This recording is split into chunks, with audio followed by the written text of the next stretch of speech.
movimento circular uniforme possui velocidade e aceleração escalares constantes. O movimento circular uniforme pode descrever a órbita da Lua. Eu não sei quem inventou a roda, mas a circunferência foi inventada por povos primitivos de todo o mundo. Geralmente ela possuía algum significado místico. Era associada ao horizonte, ao céu, ao Deus. Depois de certo tempo, os mitos incorporam tradições complicadas em uma linguagem elaborada, passando a ser conhecidos como filosofia. Os gregos, naturalmente, não eram místicos, eram filósofos. Como todo mundo, também eles viam círculos e circunferências no céu. Mas para eles, esses círculos representavam não algum mito da criação, mas geometria. Imaginavam o universo repleto de esferas que giravam sobre seus eixos, de modo que os movimentos que observamos nos parecem movimentos circulares.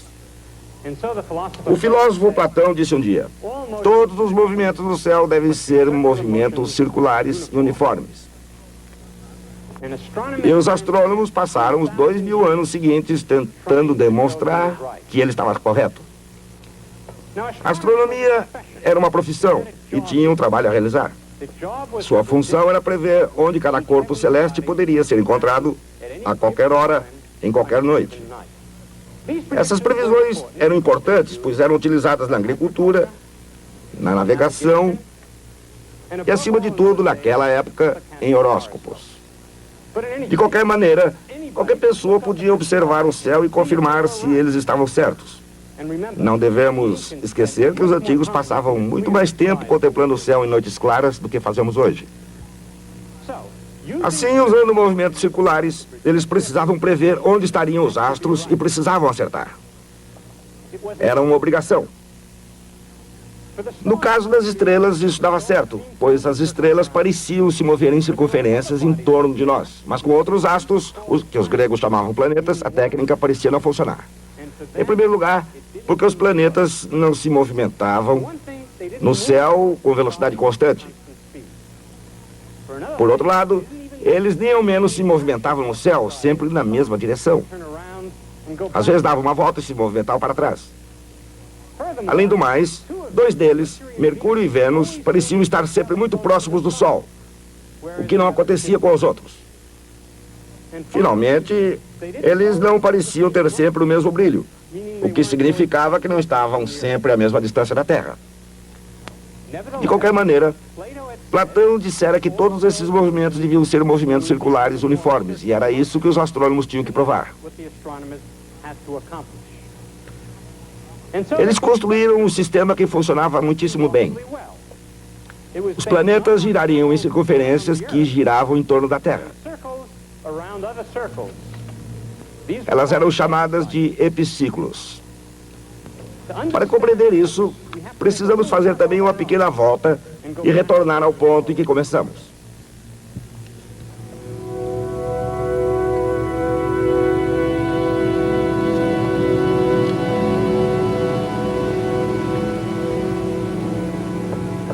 Provavelmente cada civilização antiga descobriu o círculo.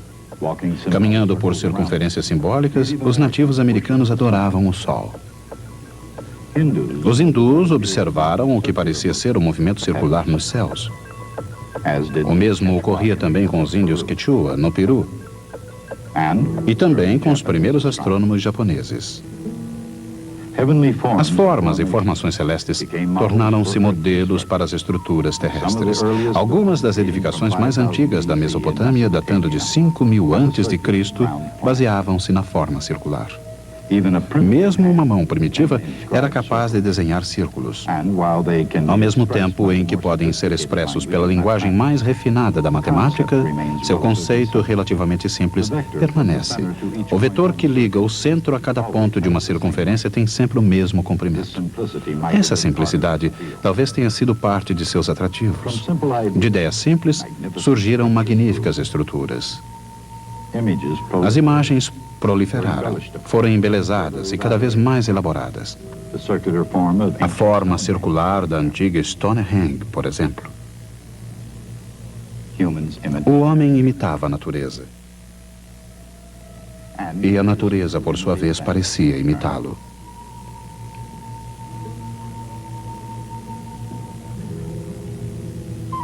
A decoração tornou-se função.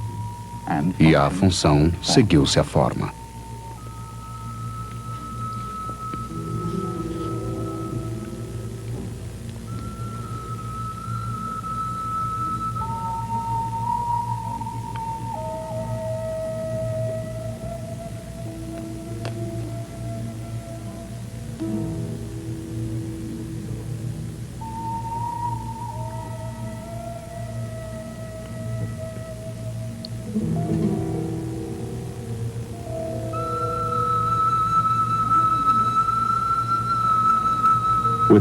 Apesar do toque humano, no entanto, nem tudo era perfeito na natureza do círculo. Às vezes era realmente necessário retornar à prancheta.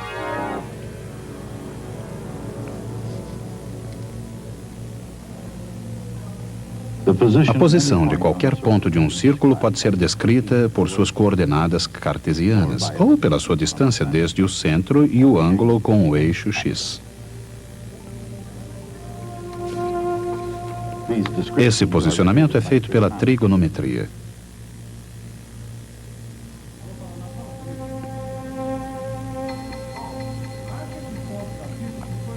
Para qualquer pessoa com talento para números.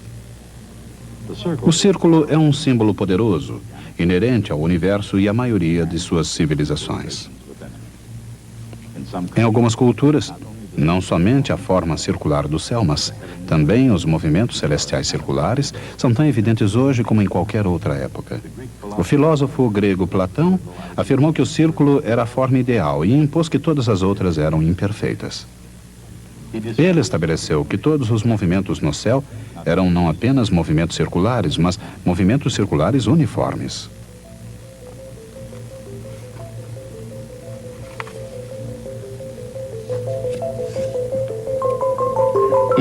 Cada corpo celeste deveria ser um ponto movendo-se em uma circunferência com velocidade constante.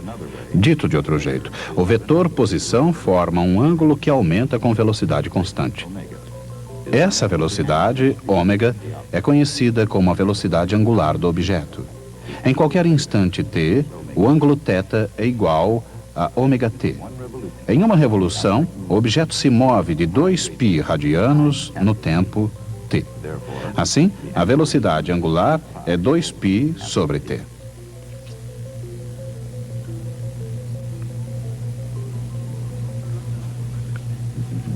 Platão frequentemente dizia que Deus praticava a geometria. Talvez seja por isso que os ideais platônicos do universo em harmonia encontraram tanta ressonância entre os estudiosos e místicos nos séculos que se seguiram. Para Platão, o universo físico estava confinado a uma esfera giratória de estrelas fixas, tendo como centro a Terra, fixa e estacionária. Dentro dessa esfera, deslocando-se em trajetórias circulares com movimentos uniformes individuais, estavam 7 planetas: a Lua, Vênus, Mercúrio, o Sol, Marte, Júpiter e Saturno, nessa ordem a partir da Terra.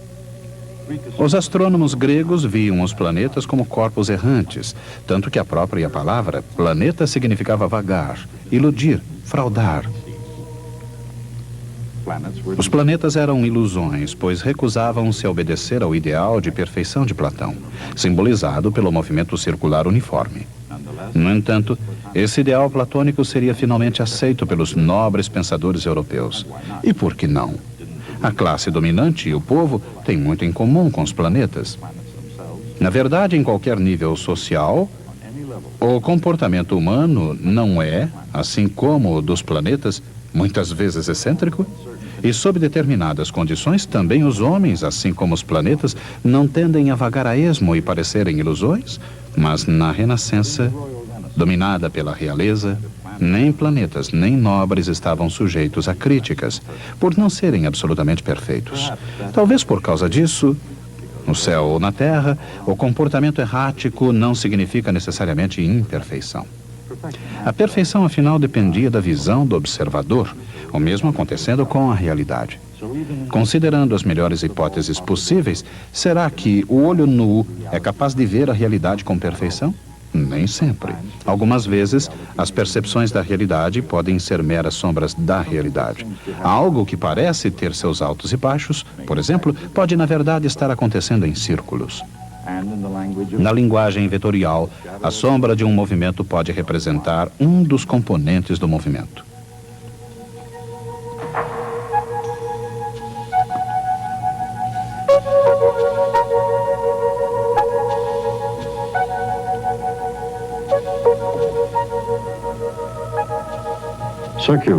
O movimento circular tem realmente dois componentes separados.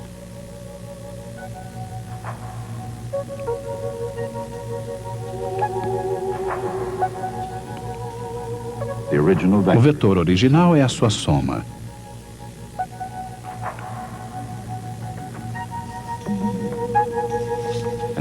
É por isso que o movimento circular pode ser descrito por uma equação vetorial.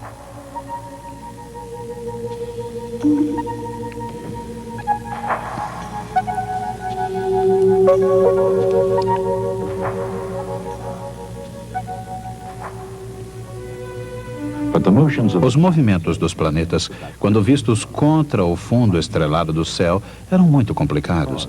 Eles pareciam contradizer a ideia do movimento circular uniforme. Modelos teóricos dos movimentos planetários foram criados pelos seguidores de Platão. Cada um deles procurava introduzir algo para salvar as aparências. Em outras palavras, para tornar o comportamento observado compatível com a ideia platônica. Uma tentativa, uma invenção de Apolônio de Perga, recebeu o nome de epiciclo. Os planetas moviam-se em pequenas circunferências ligadas a uma circunferência maior, também rodando. A circunferência maior era chamada deferente e a menor, epiciclo.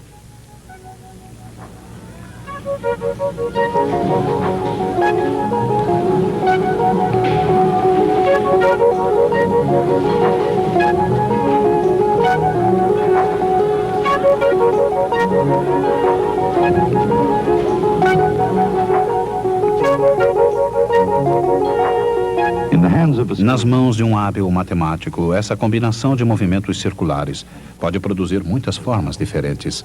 Observado do centro do deferente, isto é, da Terra, o planeta parece comportar-se de maneira estranha.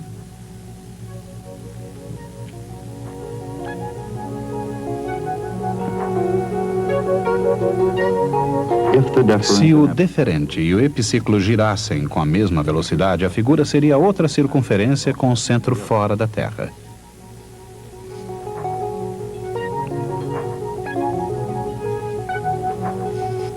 Por outro lado, se o epiciclo girasse exatamente 2 vezes mais rápido que o deferente, o resultado seria outra curva, uma elipse. A elipse seria mais tarde reconhecida como a real órbita de um planeta em torno do Sol. Apolônio escreveu um célebre tratado sobre curvas, uma das quais era a elipse. A astronomia antiga atingiu seu auge 400 anos mais tarde, em Alexandria, uma colônia romana, a rainha das cidades do Egito. Nessa admirável cidade viveu Cláudio Ptolomeu. Entre muitas realizações, ele compilou o Almagesto, uma enciclopédia que abrangia 5 séculos de ciência grega em 3 extraordinários volumes. Ptolomeu não descartou completamente as teorias platônicas da perfeição. De fato, ele acrescentou algumas contribuições suas.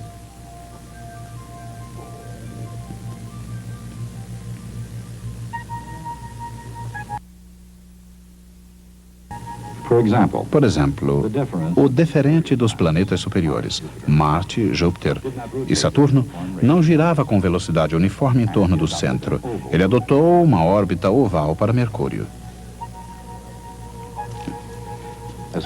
Embora surpreendentes, as novidades impostas por Ptolomeu ficaram restritas a rodapés esotéricos em algumas páginas do imenso Almagesto. Foram também esmagadas pelo princípio fundamental dos astrônomos gregos, que adotavam um sistema totalmente baseado no movimento circular uniforme. As variações impostas por Ptolomeu em torno do tema perfeição de Platão foram relativamente sutis, mas tiveram um efeito profundo sobre Nicolau Copérnico. Numa tentativa de reformar o Almagesto, Copérnico colocou o Sol no centro do sistema solar. Usando epiciclos de forma liberal, ele conseguiu salvar as aparências.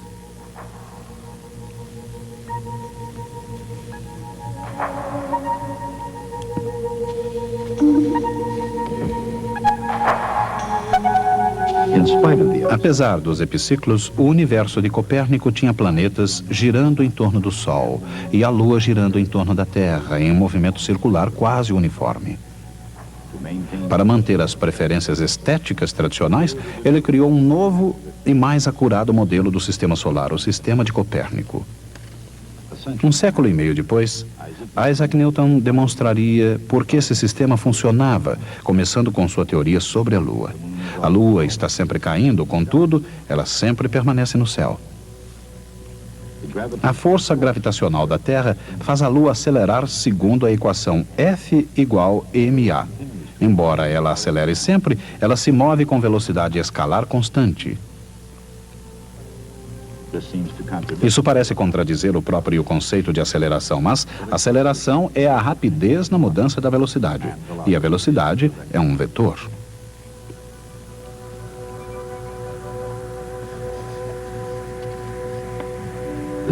A velocidade escalar é apenas sua magnitude. Um corpo pode ser acelerado mesmo que a sua velocidade escalar seja constante, desde que mude de direção. Esse fato fica mais claro com a introdução de outro conceito, a derivada de um vetor.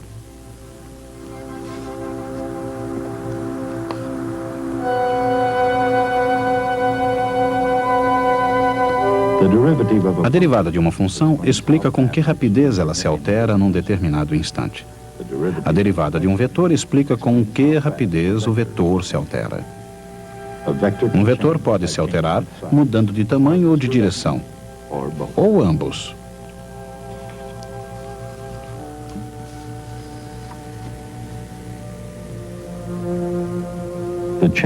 A variação de um vetor é, por sua vez, um vetor.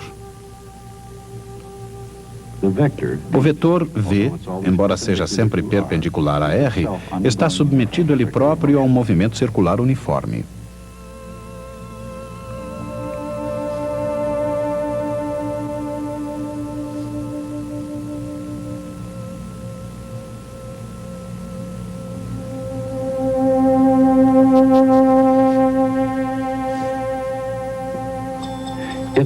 Sua derivada é a aceleração.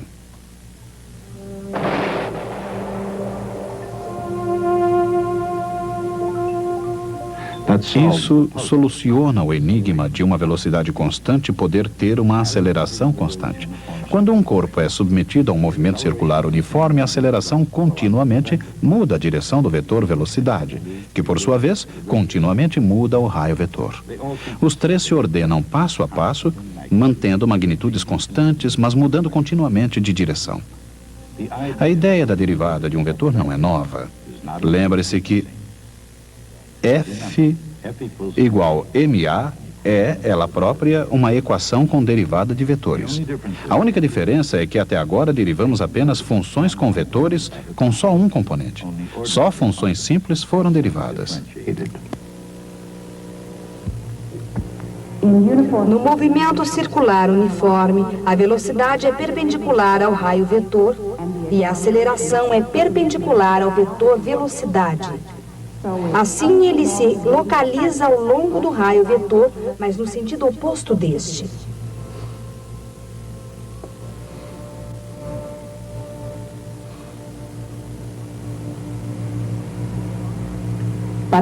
Mas qual o tamanho dos vetores? V é igual a ômega R.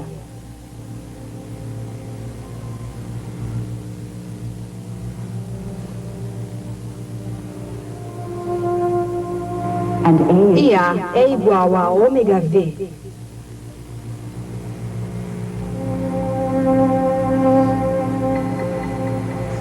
Assim, A é igual a V ao quadrado dividido por R.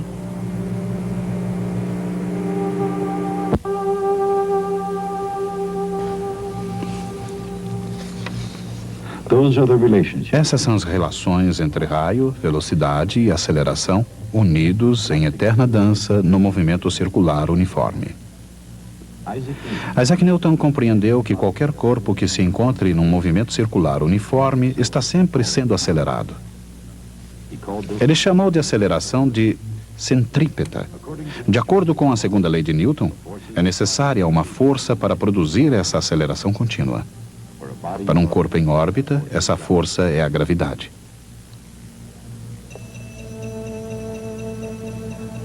O módulo do raio vetor influirá na força gravitacional. Essa força, por sua vez, fornecerá a aceleração. Mas o movimento circular exige essa relação entre raio, velocidade e aceleração.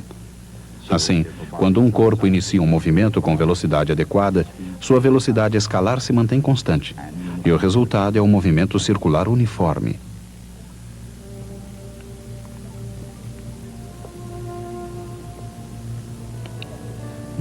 As teorias de Newton são essencialmente de natureza matemática, e nelas aparecem caracteres matemáticos. O que se pode dizer do temperamento e do caráter de Newton? Os biógrafos de Newton costumam caracterizá-lo com frequência como excessivamente desconfiado e ciumento, muitas vezes sem motivo aparente. E também extremamente solitário, mal-humorado e vingativo. Com esses traços, só mesmo a mais criativa ficção poderia apresentar Sir Isaac Newton como um sujeito alegre e brincalhão. Seu temperamento instável não lhe garantia uma personalidade agradável. Não tinha amigos entre os seus contemporâneos. Era frio, se não antissocial. E a história não parece registrar qualquer momento de humor de Sir Isaac Newton.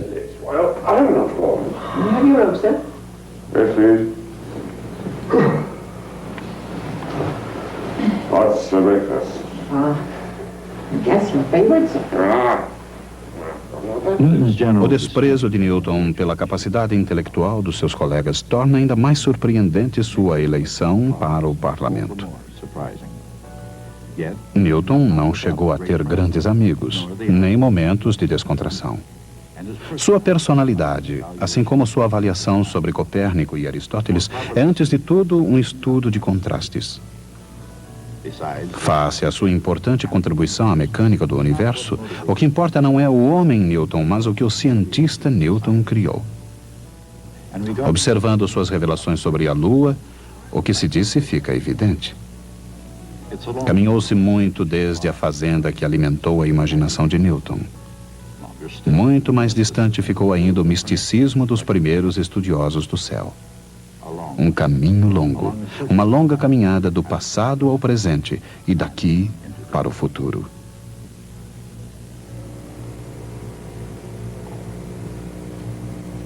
Agora, no interesse da justiça, gostaria de mudar completamente de assunto.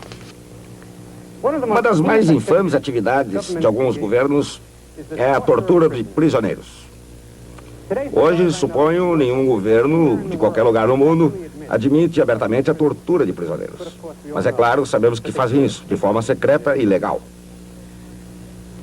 Em épocas mais remotas, no entanto, da Idade Média até o Renascimento, tortura era uma prática aberta e legal.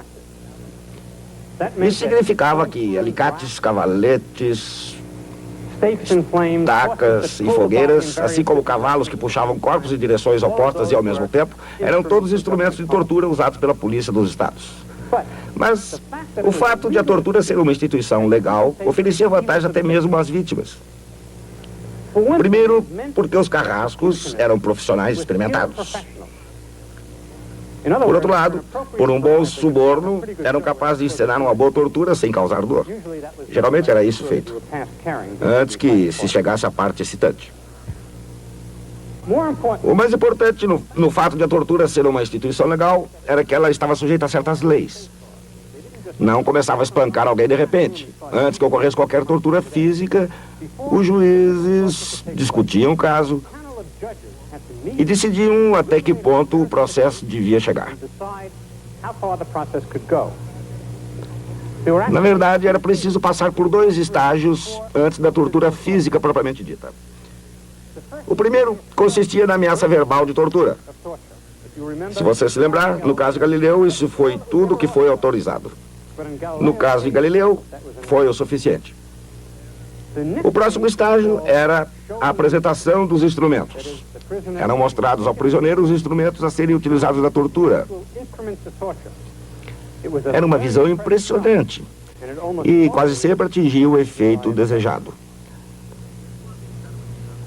Vocês podem estar imaginando por que razão estamos falando sobre um assunto tão estranho.